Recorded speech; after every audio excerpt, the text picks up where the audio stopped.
สับสนอยากมาแต่ด้วยความจำเป็นเหตุผลมันบังเอิญคิดฮอดเหลือเกินน้องจงเข้าใจปากหวานคาลมลวงคิดห่วงแต่ตัวเองนิสัยก็นักเลงพอยอดสายย่านปากบ่ตรงใจนิยายที่น้ำเน่ามันเก่าล้าสมัย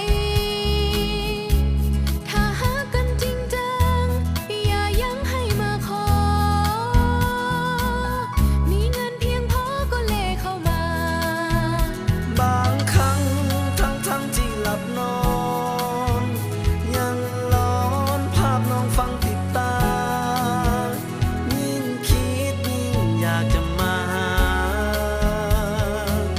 แต่ใจบอกกล้ายันน้องจะสั่งคำนี้คุ้นหูยังเคยสายอย่าเลยบ่อยากฟังน้ำตื้อน้ำอ้อนอย่างจริงจังฟังไปแล้วก็น่าเอ็นดู